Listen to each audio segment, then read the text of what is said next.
The summer of 1987 belonged to a movie that almost never got made. A low-budget dance film shot in just 43 days, turned down by almost every major studio in Hollywood, became one of the most profitable films of its decade. Dirty Dancing grossed over $213 million worldwide against a budget of around $6 million. A return that stunned the entire industry. But what most people still don't know is how close that story came to disappearing entirely, why the signature lift nearly killed the film before it started, and what happened behind the scenes that the finished movie only hints at. These 15 stories reveal the real making of a classic. Number 15. The script nobody wanted. Eleanor Bergstein didn't write Dirty Dancing as a creative exercise. She wrote it as a personal rescue mission. Bergstein had spent years in Hollywood developing projects that stalled or got rewritten beyond recognition, and she decided to tell a story drawn directly from her own life. Specifically, her summers spent at a Catskills resort in the late 1950s and early 60s, where she learned to dance in exactly the way the film depicts. The character of Frances Baby Houseman is, by Bergstein's own account, autobiographical in nearly every detail, including the nickname, the political idealism, and the complicated feelings about class and freedom that run through the whole story. Bergstein even shared Baby's real childhood nickname. When she took the script out to studios, the response was almost uniformly negative. Most development executives felt the story was too small, too nostalgic, and not commercially viable. Several passed outright. The resistance wasn't mild, it was emphatic. One common criticism was that audiences simply wouldn't pay to watch a film set at an old-fashioned Jewish summer resort with a soundtrack that mixed different musical eras. Vestron Pictures, a company that had built its business primarily in home video distribution, eventually agreed to finance the film, partly because their theatrical ambitions were growing, and partly because the budget was low enough to limit their risk. That act of faith from a company many insiders considered a second-tier player produced one of the decade's defining films. The lesson the industry quietly absorbed afterward was one it has had to relearn many times since. Number 14. Patrick Swayze was not the first choice today. It is almost impossible to imagine anyone other than Patrick Swayze playing Johnny Castle. But Swayze was not the first name attached to the role, and his casting was far from automatic. Several other actors were considered seriously before Swayze entered the picture. Billy Zane auditioned. Val Kilmer was reportedly discussed. The filmmakers were looking for someone who could genuinely dance at a high level while also carrying dramatic weight, a combination that proved surprisingly difficult to find in Hollywood's available talent pool at that moment. Swayze had already demonstrated real dancing ability in Skatetown, USA, and had trained seriously in ballet as a young man in Texas under his mother, Patsy Swayze, who was a respected choreographer and dance instructor. That background gave him a physical credibility that most actors simply couldn't match. What complicated his casting was a knee injury.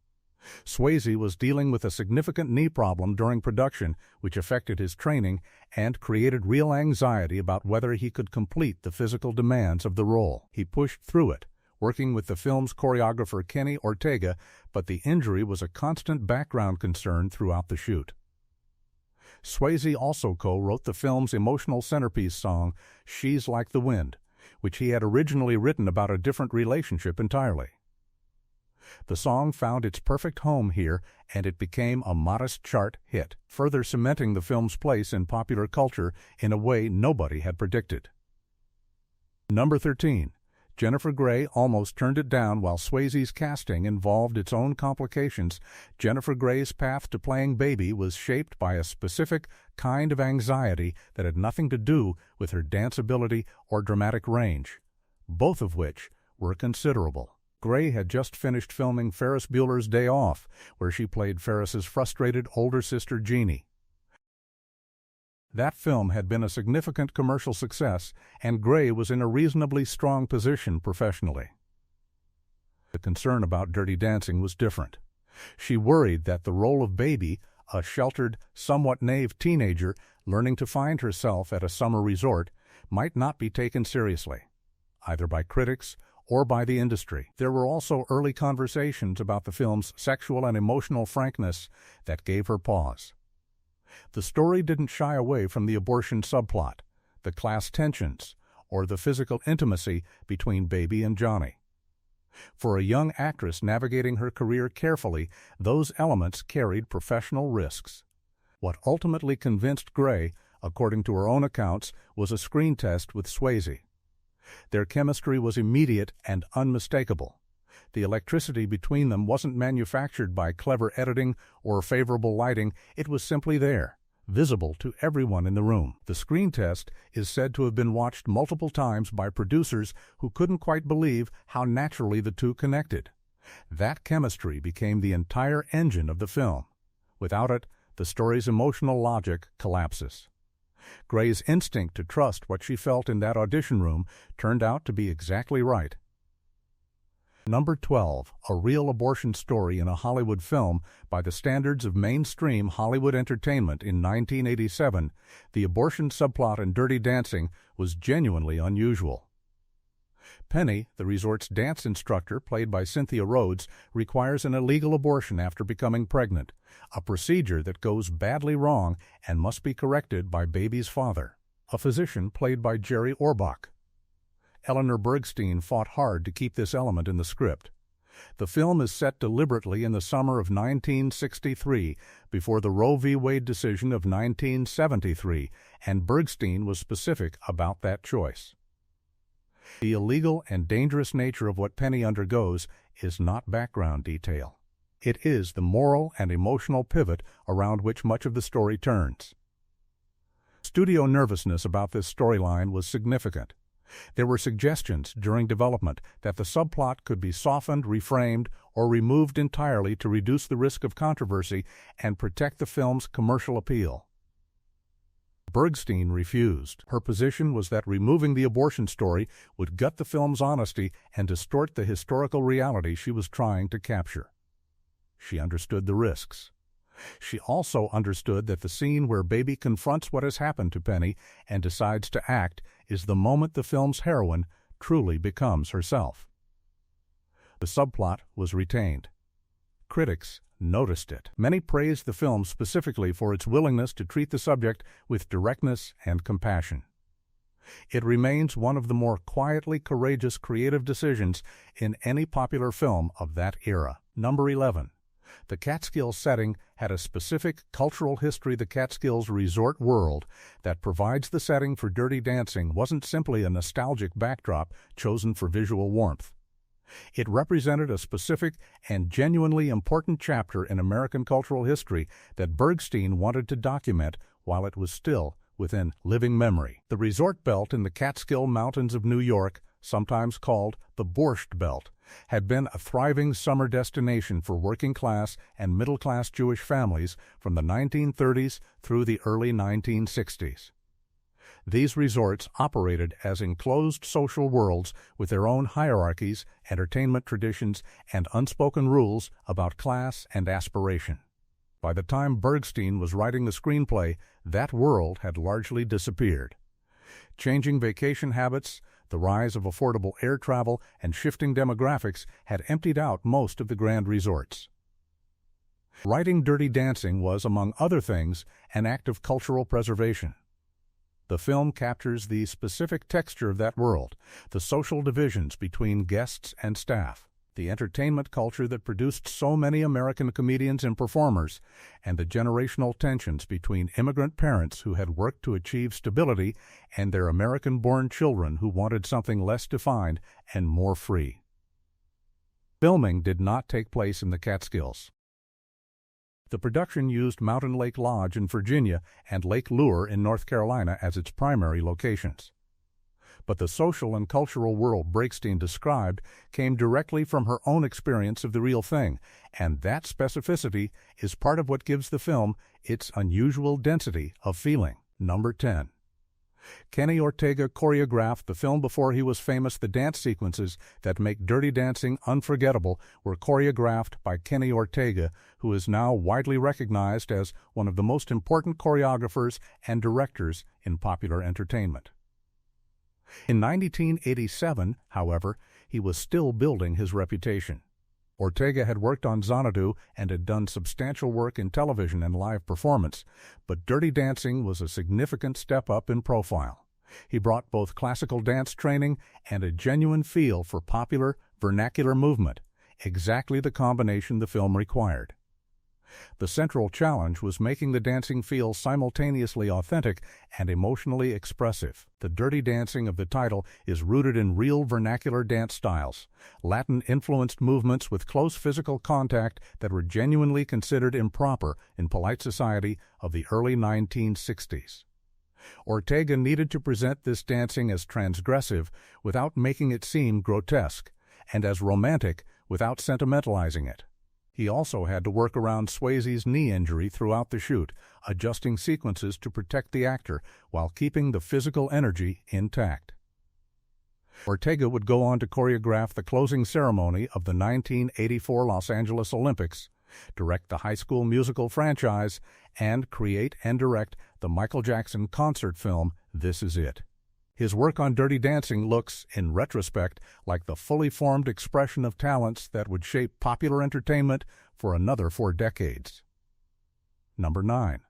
The famous lift almost didn't make it into the film. The overhead lift in the final sequence, Baby running toward Johnny, being caught and raised above his head against a backdrop of blue sky and water, is arguably the single most recognizable image in the film. It has been referenced, parodied, and reproduced thousands of times. It almost didn't happen. The lift presented serious problems during production.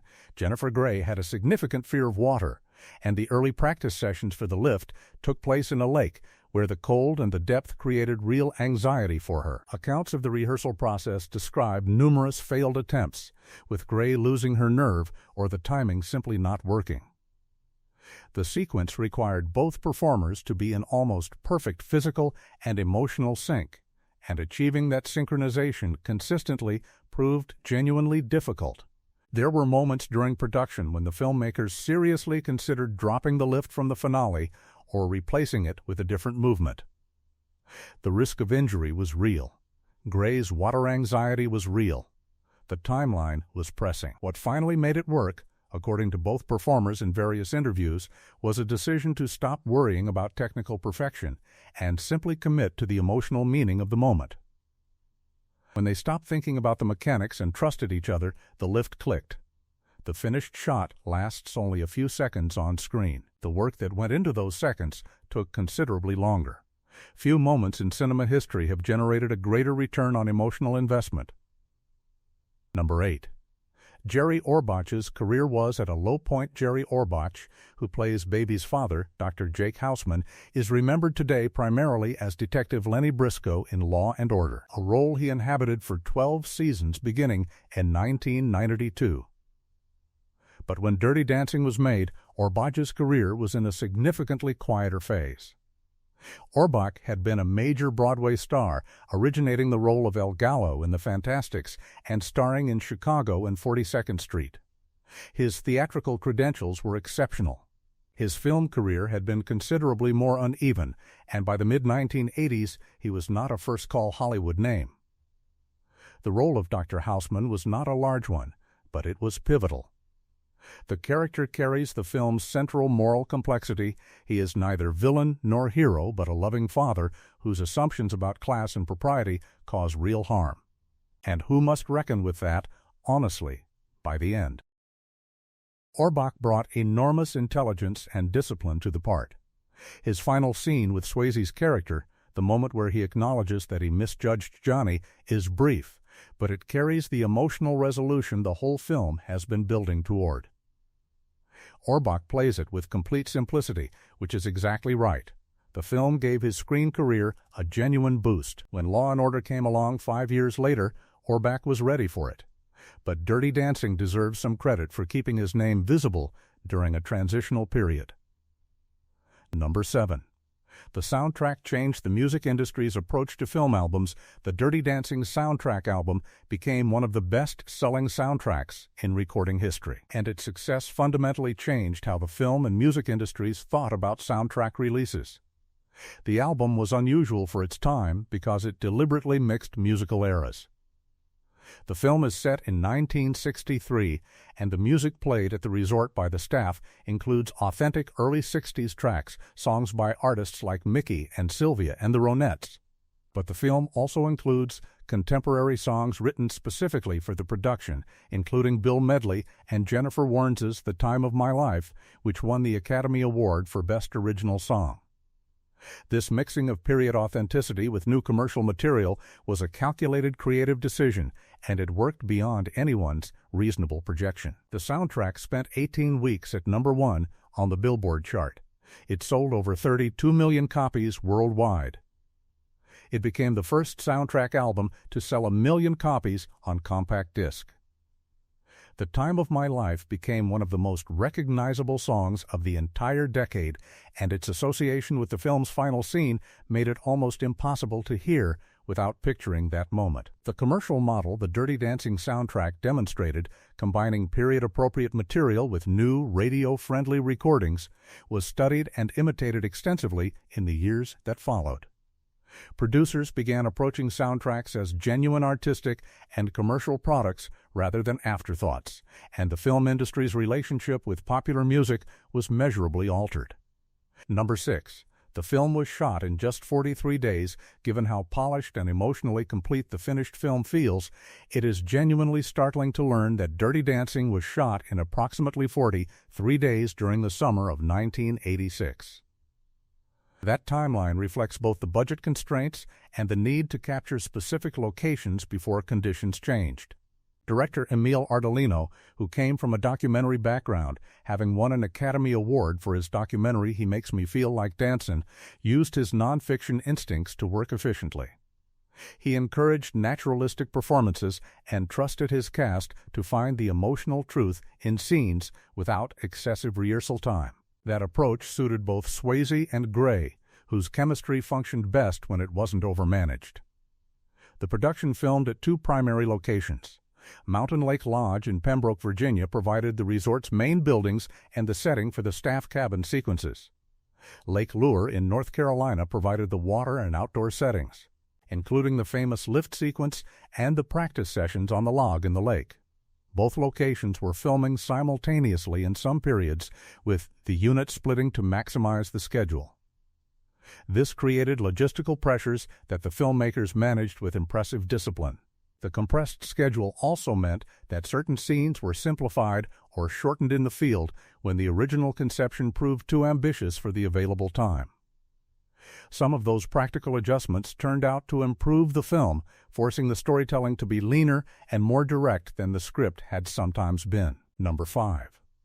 The film almost received an R rating. Dirty Dancing was released with a PG-13 rating, which was important to its commercial success. A significant portion of its core audience, teenagers and young adults, might have been restricted from seeing it if the film had received an R rating. That outcome was not guaranteed during post-production. The Motion Picture Association of America's Ratings Board had concerns about several elements of the finished film. The sexual content, while not explicit, was more frank than typical PG-13 material of the period. The abortion subplot was a particular point of sensitivity. The physical intimacy of the dance sequences also received scrutiny. Bergstein and the producers worked through the appeals process carefully, making minor adjustments while defending the integrity of the material. The final PG-13 rating was important enough to the film's commercial potential that significant effort went into securing it. This kind of negotiation with ratings boards was common in Hollywood, but it is worth understanding how much was at stake in this specific case.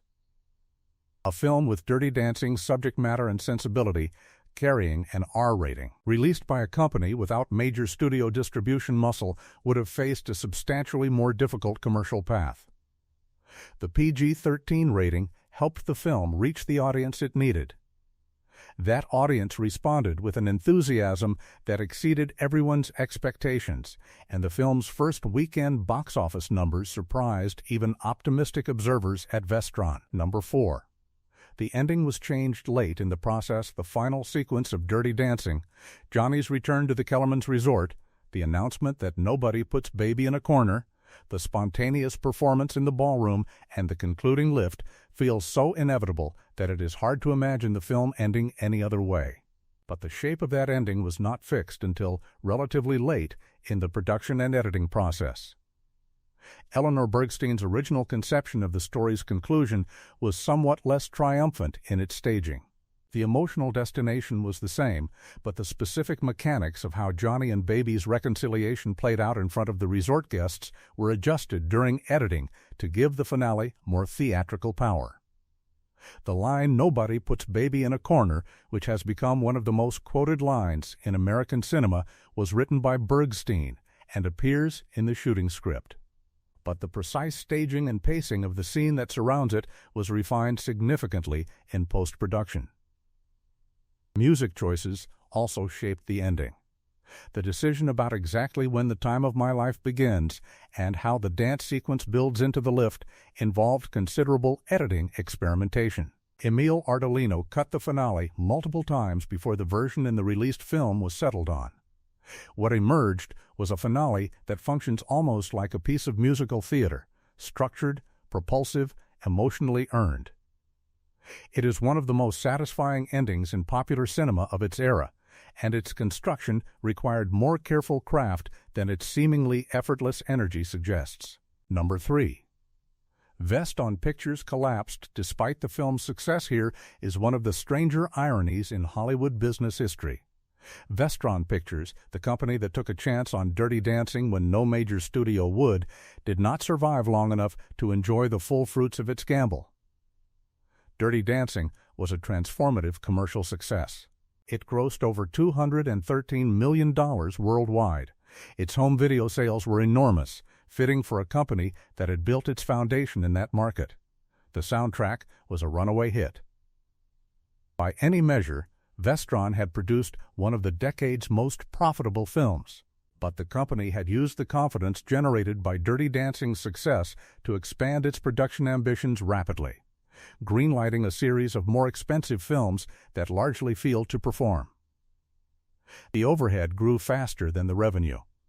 Projects that were supposed to follow Dirty Dancing's success didn't come close to replicating it. By 1988 and 1989, Vestron was in serious financial difficulty.